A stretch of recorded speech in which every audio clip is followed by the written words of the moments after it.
Bienvenue sur le petit tuto concernant les avantages de Canva Pro par rapport au Canva gratuit, donc en free.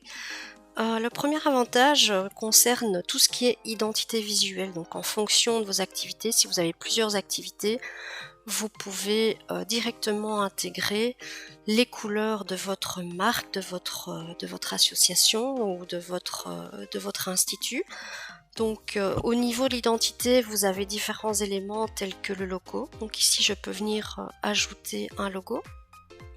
Vous pouvez ajouter vos couleurs de prédilection. Donc si vous êtes une école XY, vous pouvez ajouter la couleur spécifique à votre association et aussi ajouter donc les polices et soit importer une police obligatoire par votre institut ou soit en choisir une spécifique pour vos activités. Donc en général, moi je choisis une police pour les textes et une police pour les titres.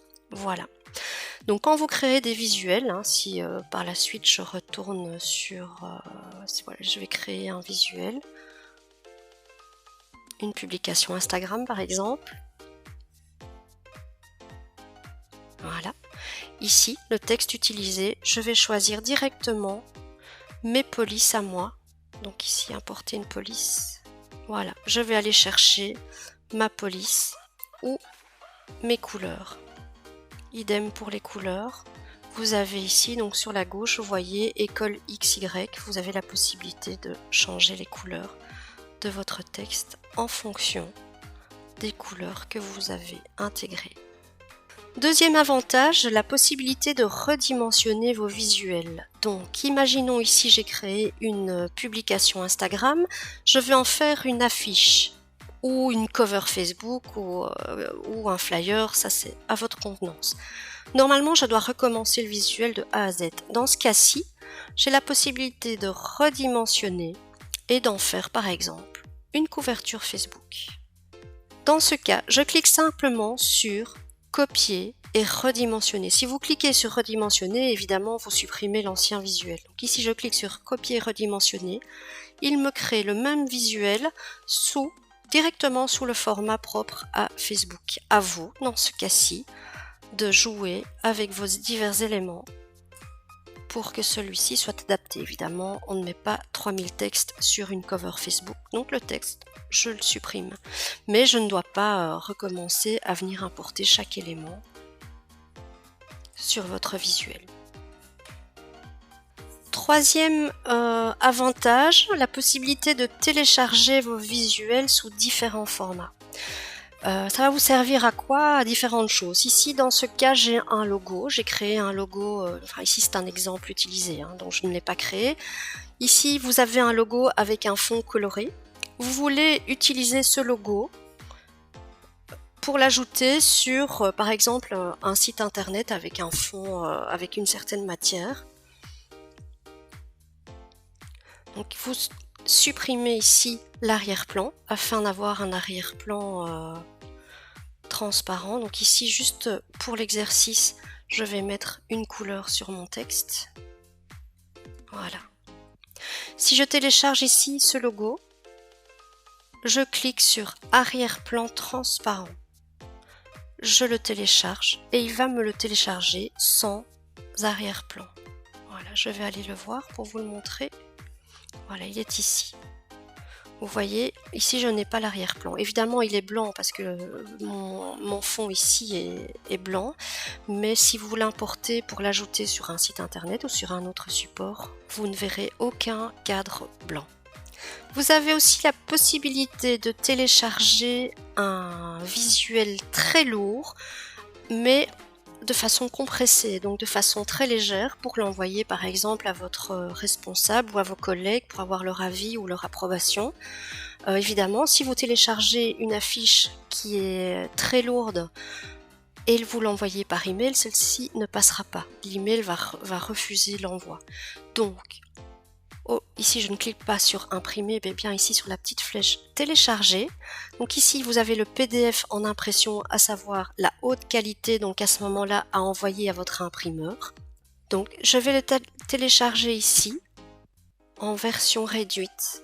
Je peux même choisir la taille et je peux diminuer la qualité du visuel pour éviter que celui-ci ne prenne trop de place. Voilà, et si je télécharge et que je l'enregistre dans mon dossier, voilà, celui-ci fait 124 pas, 124K pardon, ce qui est très léger et ce qui passera d'office par email. Vous voyez ici que le visuel est tout à fait valable pour être validé ou regardé.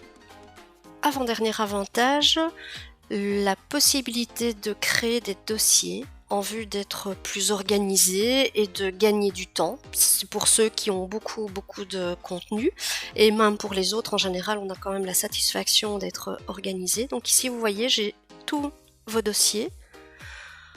Je vois les dossiers en fonction de chaque client, chaque activité. Ici j'ai fait un dossier test, donc je vais le faire avec vous, je vais l'effacer.